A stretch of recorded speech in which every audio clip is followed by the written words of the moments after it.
in the bank, drawee will never pass any type of entry for discounting the bill, right?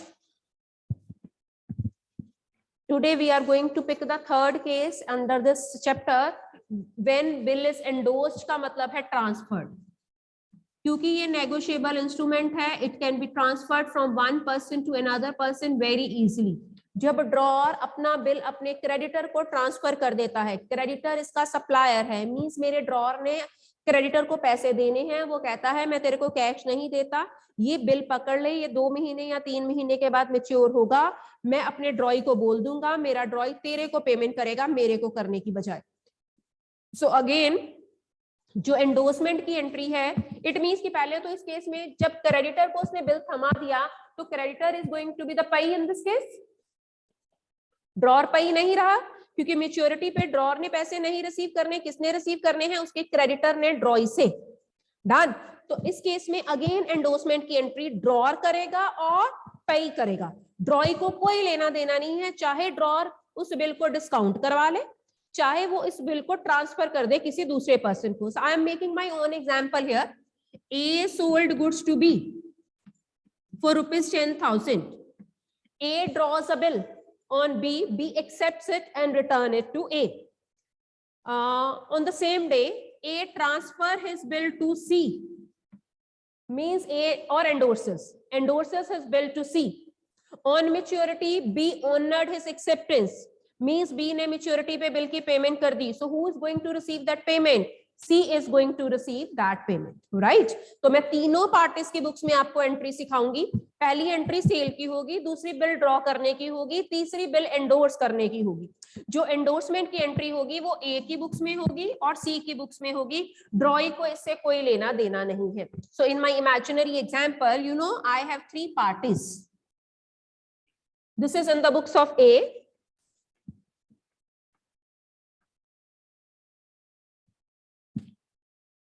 This is in the books of B.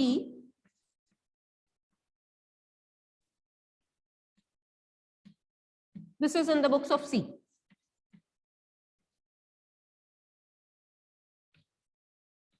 So A is selling the goods and B is buying the goods. जब ये cell करेगा तो ये entry करेगा B account debited to sales. And I assumed in my example that he is selling the goods of ₹10,000. Now he is buying the goods. आपको सिखाया हुआ है drawer is always the seller and drawee is always the purchaser. He will be purchasing the goods. ये entry करेगा purchases account debited to A for ₹10,000. For ₹10,000. क्या C अभी existence में आया? नहीं. C तो तब एग्जिस्टेंस में आएगा जब A अपना बिल उठाएगा और C को दे देगा. लेकिन इस ट्रांसफर से पहले, इस एंडोर्समेंट से पहले A will write the bill and B will accept it. तो सेकेंड एंट्री हमेशा हमारी क्या होती है? ड्रॉइंग ऑफ बिल की होती है. See the board. Right now it is visible. So he is going to write the bill. He will be passing the entry. Bills receivable account debited. उसने उसे एक्सेप्ट करके भेज दिया. Debit what comes in. Who is the giver? B is the giver of ₹10,000 only. He is accepting the bill. इसके लिए A will be the receiver. A को इसने bill send किया, A अकाउंट डेबिटेड, और इसके लिए सेम बिल्स पेएबल है. भाई जो बिल हमारे डेटर के लिए और यू कैन से ड्रॉअर के लिए रिसीवेबल है, वही ड्रॉई के लिए पेएबल है. यहां तक भी C एक्सिस्टेंस में नहीं आया. Now A transfer his bill और endorses his bill to C. Entry बनेगी C is the receiver. C account debited, what is going out to BR. 2 bills receivable. Endorsement की एंट्री ड्रॉई कभी नहीं करता. ड्रॉई ना डिस्काउंट की करता है ना एंडोर्समेंट की करता है. So who is going to receive this bill? C is going to receive this bill. C will pass the entry. इसके लिए क्रेडिट व्हाट गोज आउट है, C के लिए डेबिट व्हाट कम्स इन है. जो चीज इसने ट्रांसफर करी है उसने रिसीव करी है, तो ये एंट्री करेगा bills receivable account debited. Credit the giver. किसने दिया? A ने, टू A. मेच्योरिटी डेट आई, इसने पेमेंट करनी है और इसने रिसीव करनी है. इसका अब बीच में रोल खत्म हो गया, क्योंकि अब इसके पास तो बिल ही नहीं है. ए ने अपना बिल उठा के किसको दे दिया? सी को. So C is going to receive the payment. And who is going to make the payment? You know that is B is going to make the payment. Maturity आई, बी ने payment करी. B entry क्या करेगा? Bill payable के बदले में payment करी, liability कम हो गई। जब कभी भी कोई लायबिलिटी कम होती है हम उसे डेबिट किया करते हैं, एंट्री बनेगी bills payable account debited to cash account. ये पेमेंट रिसीव करेगा किसके बदले में, बीआर के बदले में। He will pass the entry cash account debited to BR account. यहां तक किसी को कोई भी डाउट है, you can send your query in my chat box or you can raise your hand. See the board from the bottom. He is receiving the payment for BR. He is passing the entry cash account debited to bills receivable. He is making the payment. इससे चाहे payment ए खुद ले ले, चाहे ए order कर दे कि सी को payment कर देना, तो ऑब्वियस है ए ने बी को इन्फॉर्म कर दिया होगा कि मैच्योरिटी पे तूने मेरे पे को पेमेंट नहीं करनी, मेरे क्रेडिटर सी को करनी है। Let me like revise the narrations of these entries to you. Being goods sold, being goods purchased, being bill drawn, being bill accepted, being bill endorsed, being bill paid on maturity, being BR received from A, being payment received on maturity. ठीक है, तो सी को पहले ए ने bill दिया और फिर maturity पे ए पेमेंट खुद रिसीव नहीं करेगा, ए के बिहाफ के ऊपर who is going to be the payee here, payee means who is receiving the payment at the time of maturity, final payment जिसे मिलती है, that person is always being called in this chapter the payee. So let's have the follow up related to this endorsement. Third case से related follow up करते हैं भाई, when the bill is endorsed. Endorse का मतलब transferred from one person to another, and in every case drawer has authority to transfer the bill. Drawee कभी नहीं transfer करता because drawee is तो liable to make the payment. How he can transfer his bill to anyone else? It is only the drawer who is going to transfer his bill to any other person. Sometimes he get it discounted from bank, sometimes he transfer to his creditor. Let's see. Seventh follow-up देखिए students. This is about Mehak draws a 3 months bill.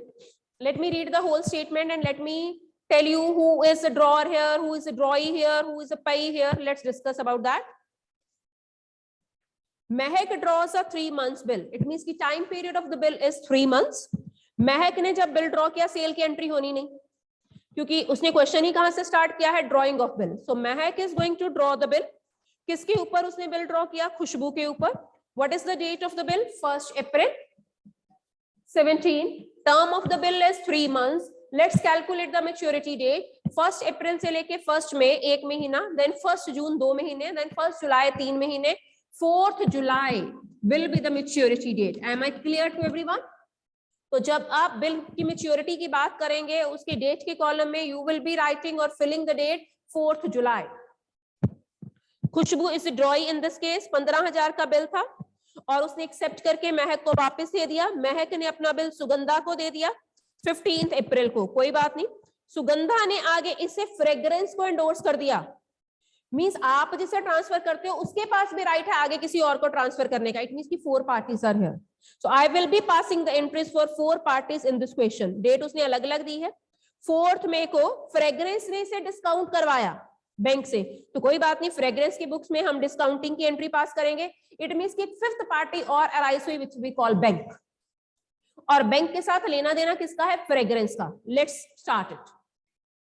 This is for Mahak, this is for Khushboo, this is for fragrance. मैं part नहीं, this is for Mahak, this is for Khushboo,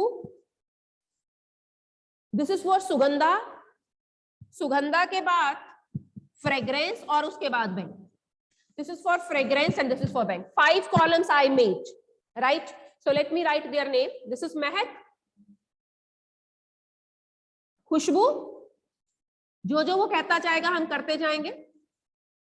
Sugandha, fragrance, this is a, and bank. क्योंकि fragrance ने जाके bank से क्या करवाया, discount. चलें जी. महक ने बिल ड्रॉ किया खुशबू पे. पहली एंट्री फर्स्ट 2 पार्टीज के बीच में है. इट मींस की फर्स्ट पार्टी भी एंट्री करेगी, खुशबू भी एंट्री करेगी. She writes the bill. Entry आएगी बीआर अकाउंट डेबिटेड. आप पूरा लिखेंगे, bills receivable account debited. See the board from this side. Yes, BR account debited to Khushbu. The bill was of 15,000. जो भी वो डेट लिख रहा है आप डेट लिख दोगे. I think it's on 1st April. Done. खुशबू ने इसे एक्सेप्ट किया. खुशबू की एंट्री करेगी महक टू बीपी. That is 15,000. पहली बार है कि एक ही क्वेश्चन में 4 पार्टीज हैं. One is drawer, another is ड्रॉई. ये फर्स्ट पई है. इस पई ने भी आगे किसी और को ट्रांसफर कर दिया. फाइनल पई जाके बैंक हुआ, क्योंकि फ्रेग्रेंस ने भी अपने पास बिल नहीं रखा. In this case fragrance got it discounted from bank, so bank is going to be the final payee. और अल्टीमेटली पेमेंट किसने करनी है? खुशबू ने. ड्रॉई का रोल सेम ही रहना है. अब महक ने बिल किसको ट्रांसफर किया? सुगंधा को. Sugandha to BR. अब मेरी जो ये वाली एंट्री है ये फर्स्ट और थर्ड पार्टी के बीच में हुई. ड्रॉई का कोई रोल नहीं है. ड्रॉई कभी भी एंडोर्समेंट की कोई एंट्री नहीं करता. So Khushboo is not going to pass any entry. It is only Mahak and Sugandha. तो सुगंधा क्या एंट्री पास करेगी? BR अकाउंट डेबिटेड टू महक. आगे सुगंधा ने ये BR किसको दे दिया? अब सुगंधा और फ्रेग्रेंस की बात होगी. सुगंधा ने ये BR किसको दिया? जो भी डेट उसने दे रखी है फ्रेग्रेंस को. So Sugandha is going to pass the entry fragrance to BR. अब मेरी थर्ड और फोर्थ पार्टी के बीच में एंट्री होगी. Fragrance will receive this bill. Fragrance will pass the entry BR account debited to Sugandha. That is 15,000. अब ये देखना जरा, मेरे को डिस्काउंट की क्योंकि कैलकुलेशन करनी है. 4th में हमारा जो केस था वो 4th जुलाई था. 4th मई से लेके 4th जून, 4 जून से लेके 4 जुलाई 2 महीने का डिस्काउंट कैलकुलेट करेंगे. Because for the calculation of discount we always consider unexpired time period. So what is the amount of bill? 15,000. Calculate discount here into 12% into 2 months divided by 12. So it comes to me 300. 300 will be the amount of discount. 4th में कोई entry होगी and fragrance will pass this entry. पहले इसकी discount की कर ही लेते हैं. Bank account debited, discount account debited to BR. BR उठा के इसने बैंक को दे दिया. BR was of 15,000. 300 रुपए डिस्काउंट है. इट मींस कि बैंक ने इसे दिया 14,700. अब बैंक अपनी बुक्स में क्या एंट्री करेगा? कल सिखाया था. Bill discounted account debited to client का नाम फ्रेग्रेंस है. टू डिस्काउंट, क्योंकि डिस्काउंट बैंक के लिए इनकम है. Bill was of 15,000. क्लाइंट को देना है 14,700. 300 रुपया बैंक की इनकम है. Being an income it is being credited. See the amount. Let me turn to the desktop. अब मैच्योरिटी डेट आई. Who is going to make the final payment? Khushboo. Bill कहां से लेके कहां तक गया? महक से सुगंधा के पास आया, सुगंधा से फ्रेग्रेंस के पास आया, फ्रेग्रेंस से बैंक के पास गया. लेकिन अल्टीमेटली पेमेंट मेरे मेन ड्रॉई नहीं करनी है. मैच्योरिटी आई, लिखा हुआ बिल की पेमेंट हुई. हाँ, assuming the bill is honored at maturity. So who is going to honor it? Khushbu is going to honor it. On 4th July, BP account debited to cash. And who is going to receive this payment? Bill is finally now with the bank. इसके बाद की entry होगी cash account debited to bill discounted. So step by step, I read the statement and I make up my mind to pass the journal entry. जो वो कहता जाता है वो मैं करती जाती हूँ. बेटर है सारी पार्टीज का जो ट्रीटमेंट है साइमल्टेनियसली चलाना. You will be using your notebook horizontally. You will be using your sheet horizontally. ठीक है, आपके लिए आसान रहेगा. एक की बुक में अगर सेल की एंट्री करी तो दूसरे में परचेज की एंट्री करी. एक में अगर बिल ड्रॉ की करी तो दूसरे में एक्सेप्ट की करी. हॉरिजॉन्टली लाइंस लगा के it is suggested to you, it is advisable to you that you should use your horizontal pattern of your sheet or of your notebook or register. So this was 7th follow-up, not solved in your book. I solved it for you. Now we are proceeding to the 4th case. Bill sent for collection. ध्यान से meaning सुनना. पहले हम लोग एक story frame करते हैं. here bill sent for collection.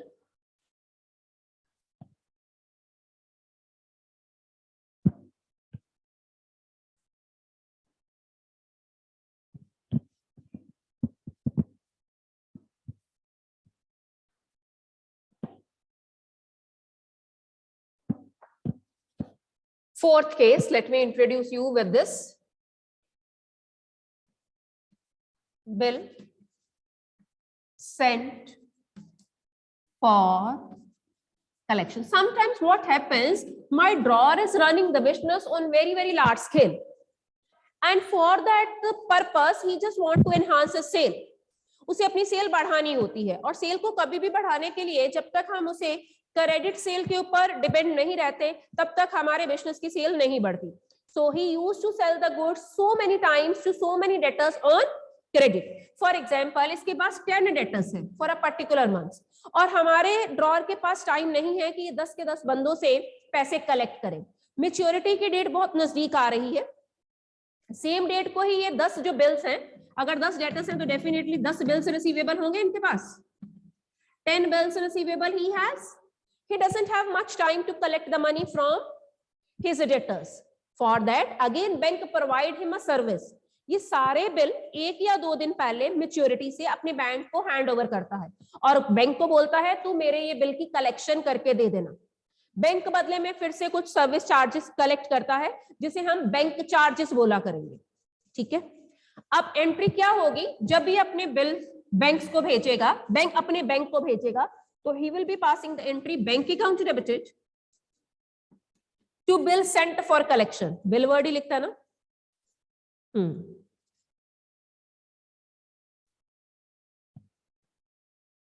He will be passing the entry bill sent for collection account debited to BR, because BR is going out. पहले इसने BR रिसीव किया, पहले एंट्री हुई होगी BR account debited to drawee. ये drawer के books में है भाई, ड्रॉर्स बुक्स, क्योंकि ड्रॉर्स को ही जरूरत है कि वो अपने बिल की कलेक्शन खुद नहीं कर पाता. छोटी छोटी अमाउंट है, बहुत सारे बिल्स हैं, लेकिन इसके पास उनसे पैसा कलेक्ट करने का टाइम नहीं है. He takes the service of bank for this, and bank provides this help. Bank उसकी कलेक्शन में हेल्प करता है. ठीक है. पहले इसके पास बिल आया, जैसे 2-3 महीने बीते, मैच्योरिटी डेट पास आई, मैच्योरिटी डेट से 1-2 दिन पहले इसके माइंड में बात आई, मैं तो नहीं कलेक्ट कर पाऊंगा, why not to take the help of bank. So ये उनको बोलेगा बिल सेंट फॉर कलेक्शन, जो बिल चले गए, debited to what is going out, credit what goes out to BR. अब जैसे मैच्योरिटी डेट आई, इसके बैंक ने इन डेटर्स से या इन ड्रॉइज से पैसे रिसीव कर लिए. For example, bills were of 20,000, और मैंने बोला 10 बिल्स हैं, हर बिल 2-2 हजार का होगा. इसने 20 के 20,000 के बिल अमाउंट वाइज ट्रांसफर कर दिए बैंक को. मैच्योरिटी डेट आई, बैंक ने पैसे कलेक्ट किए, बैंक इसके अकाउंट में ट्रांसफर कर देगा, और साथ में कुछ सर्विस चार्जेस डिडक्ट करेगा. उन सर्विस चार्जेस को we call collection charges. Most of the time ये क्वेश्चन में गिवन नहीं होगा, तो वी अज्यूम कि बैंक ने कुछ चार्ज नहीं किया. अगर वो दे देता है तो you will be writing collection charges account debited to bill sent for collection. Like 20,000 के बिल थे, बैंक कहता 400 रुपया मैंने काट लिया, बैंक हमारे अकाउंट में 19,600 क्या कर देगा, ट्रांसफर. ड्रॉई के बुक्स में इसकी कोई एंट्री नहीं है. Draw is never related what you are going to do with your bill. Either you are discounting it, or you are endorsing it, or you are sending it to bank for collection. आप अपने bank के पास ये bill collection purpose के लिए भी भेजते हो, तो मेरे ड्रॉई को इससे कोई फर्क नहीं पड़ता. My draw is not bothering about it, because ड्रॉई का मकसद ही क्या है, मैच्योरिटी डेट आए और वो पेमेंट करे. चाहे पेमेंट आप ले लो उससे, चाहे आपका बैंक ले ले, चाहे आपका क्रेडिटर उससे ले ले, और चाहे बैंक आपके बिहाफ के ऊपर उससे कलेक्शन करने जाए. This is for 20,000. See the bottom. This is bill sent for collection. This is collection charges. This is what, bank account. So let's do once again the follow up 8th. See follow up 8th, thereby he is referring our 4th case, that is bill sent for collection. Let's see. Bank के books में भी entry करी है इसकी. हाँ, bank क्या entry करेगा, bank आपके कस्टमर से पैसे रिसीव कर लेगा, cash account debited to customer account. ठीक है, जैसे यहाँ पे ए होगा customer account, to collection charges, same entry which he was doing for discounting of the bill. वहां पे वो एंट्री करता था cash account debited to bill discounted, to discount. यहाँ पे करेगा cash account debited to customer to what collection charges, क्योंकि collection charges bank के लिए इनकम है, so that's why collection charges are to be debited in the books of drawer and are to be credited in the books of bank. Let's do follow up 9, which is unsolved in your book. 9th follow up.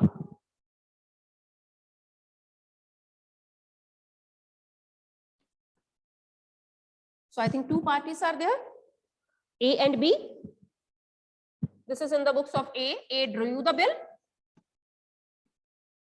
आपने पूरा journal का format follow करना होता है भाई. So A is drawer here, bracket में drawer लिख दो, ओरिजिनली उसका नाम लिखो, then in the books of B bracket में ड्रॉई,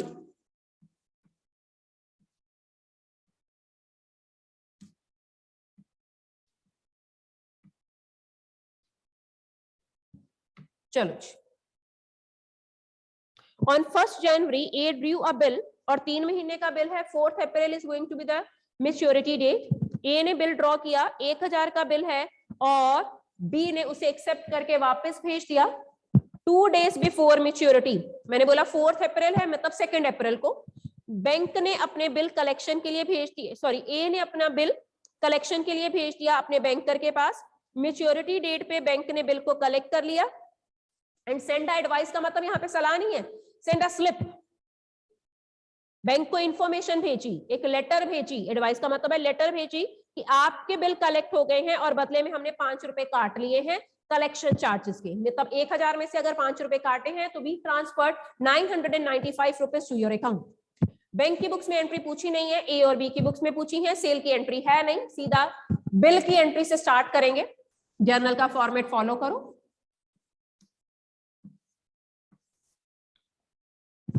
यस, एंट्री होगी bills receivable account debited on 1st January.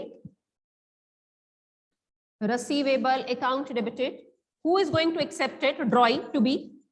The bill was of 1000. Being bill drawn, and he is going to accept it. He is passing the entry A account debited to bills payable. That is 1000. Who transfer his bill for collection to whom? A transfers his bill 2 days before maturity.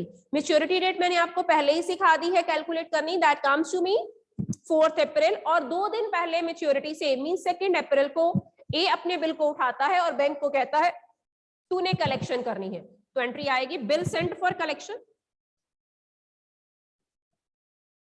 Account debited to BR. BR means to bills receivable 1000 का. क्या इसकी entry ड्रॉई का भी करता है? No, ड्रॉई के books में कोई एंट्री नहीं आएगी. मैच्योरिटी आई और बैंक ने ए को इन्फॉर्म किया कि हमने तेरे पैसे कलेक्ट कर लिए हैं, मींस बी ने पेमेंट कर दी होगी और बैंक ने ए के बिहाफ के ऊपर रिसीव कर लिया. एंट्री क्या आई? Bank account debited, yes, collection charges account debited to bill sent for collection. Bank ने रिसीव किया आपके बिहाफ के ऊपर, आपके अकाउंट में पैसे जमा हो गए होंगे भाई. See from this side, bank has received the money on your behalf, am I right? So आपके अकाउंट में ट्रांसफर करें. कलेक्शन चार्जेस आपके लिए एक्सपेंस है, बैंक ने आपको इन्फॉर्म किया. एडवाइस सेंड करने का मतलब है bank is informing you by sending a mail और by sending a post letter. Collection charges account debited to bill sent for collection. 995, 5 रुपए काटे. Originally bill was of 1000. Drawee ने पेमेंट करी होगी तभी बैंक ने रिसीव करी होगी. Drawee will make the payment. Bills payable account debited to cash, that is 1000. तो बैंक ने वो कैश रिसीव किया होगा, बैंक के बुक्स में हम कर नहीं रहे. बैंक की एंट्री करेगा cash account debited to client का नाम ए, टू कलेक्शन चार्जेस, क्योंकि बैंक के लिए कलेक्शन चार्जेस क्या है? To be credited, that is bank's income. So third party will be here. Pay यहाँ पे कौन होगा? यहाँ पे pay will remain same the drawer. लेकिन मेच्योरिटी पे ये खुद पेमेंट नहीं करता, रिसीव नहीं करता क्योंकि इसके पास टाइम नहीं होता. So bank is receiving payment but transferring the payment to him. तो pay यहाँ पे कौन रहेगा? ड्रॉअर खुद ही रहेगा. चलिए जी आगे चलते हैं। This was follow up 8th not 9th। Follow up 9th में चारों केसेस इकट्ठे हैं, चलो चारों केसेस इकट्ठे करते हैं follow up 9th। This was 8th भाई। Now originally I am picking follow up 9th whereby 4 cases separately he has discussed with us. पहला केस क्या है? When drawer keeps the bill with him till maturity. Second case क्या है? When he gets his bill discounted from bank. Third case क्या है? When he endorses his bill to the creditor. And the fourth case is when he doesn't have the time to collect the money from his debtors, he just appoint his agent, that is bank, कि आप मेरे behalf के ऊपर collection कर लेना और पैसे मेरे अकाउंट में ट्रांसफर कर देना, ठीक है? That is bill sent for collection.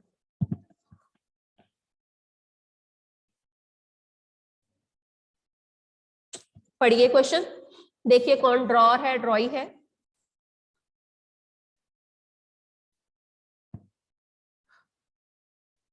Late me see are you listening or not. Let me inquire from you few questions. Daman Sharma of +2. Why you are still here in the class? It's not a class of +2. आप क्यों बैठे हैं इधर?